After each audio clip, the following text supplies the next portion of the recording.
Assalamualaikum warahmatullahi wabarakatuh. Perkenalkan, nama saya Siti Masyita Lubis, NIM 22017177. Saya akan mempresentasikan materi tentang teori resepsi sastra dan penerapannya. Baik, yang pertama yaitu pendekatan pragmatik sastra. Hakikat pendekatan pragmatik. Secara umum, pendekatan pragmatik adalah pendekatan kritik sastra yang ingin memperlihatkan kesan dan penerimaan pembaca terhadap karya sastra. Munculnya pendekatan pragmatik bertolak dari teori resepsi sastra dalam khasanah pemahaman karya sastra yang merupakan reaksi terhadap kelemahan-kelemahan yang terdapat pada pendekatan struktural. Definisi lain mengatakan bahwa pendekatan pragmatik adalah pendekatan kajian sastra yang menitikberatkan kajiannya terhadap peranan pembaca dalam menerima, memahami, dan menghayati karya sastra.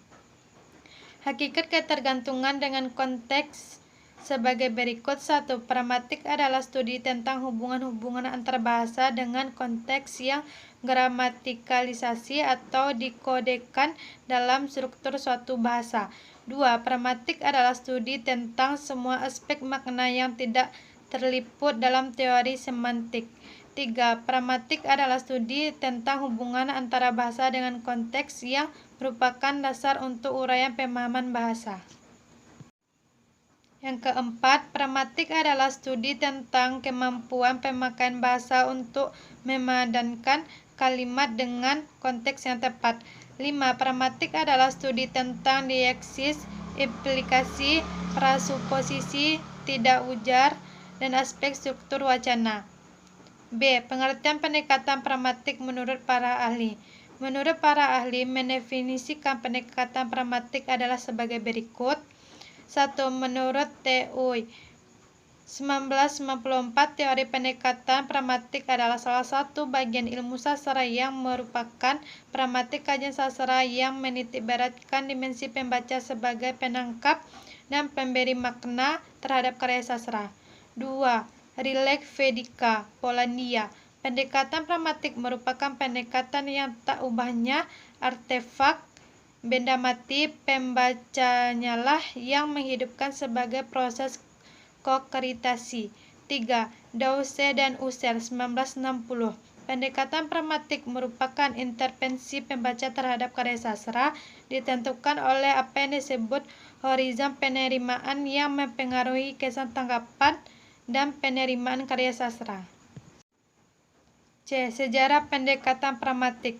Pada tahun 1960 muncul dua orang tokoh ilmu sastra di Jerman Barat. Kedua tokoh itu adalah Hans Robert dan Wolfgang Lehr.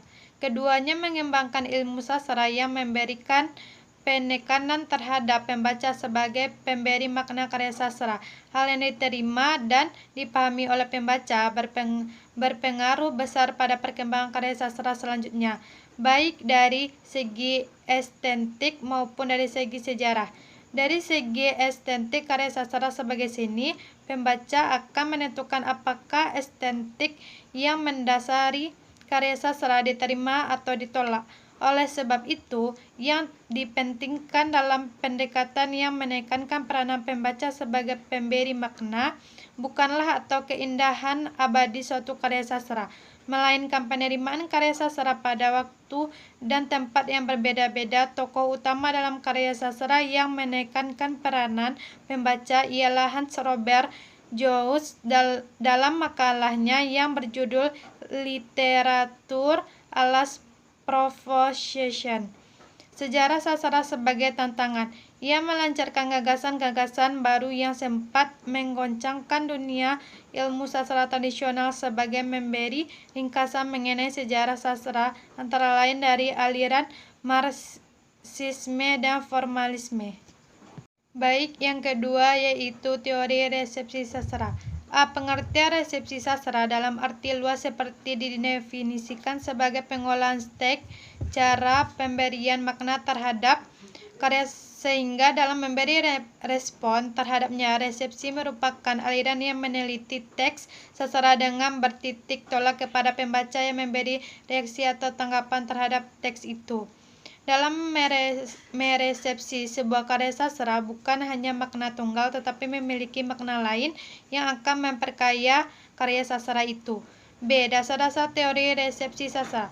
Resepsi sastra dapat melahirkan tanggapan, reaksi, atau respon terhadap sebuah karya sastra dikemukakan oleh pembaca sejak dulu hingga sekarang akan berbeda-beda antara pembaca yang satu dengan yang lain. Begitupun dengan tiap periode berbeda-beda dengan periode lainnya. Cakrawala ini sebagai konsep awal yang dimiliki pembaca terhadap karya sastra ketika ia membaca sebuah karya sastra. Harapan ini adalah karya sastra yang dibacanya sejalan dengan konsep tentang sastra yang dimiliki pembaca. Ada 3 dasar faktor cakrawala harapan yang dibangun pembaca. 1. Norma-norma yang terpancar dari teks-teks yang telah dibaca oleh pembaca. 2. Pengetahuan dan pengalaman atas semua teks yang telah dibaca sebelumnya. 3. Pertentangan antara fiksi dan kenyataan, yaitu kemampuan pembaca untuk memahami baik secara horizon sempit dari harapan-harapan sastra maupun dalam horizon luas dari pengetahuannya tentang kehidupan. Baik, sekian presentasi dari saya. Apabila ada kesalahan mohon dimaafkan. Wassalamualaikum warahmatullahi wabarakatuh.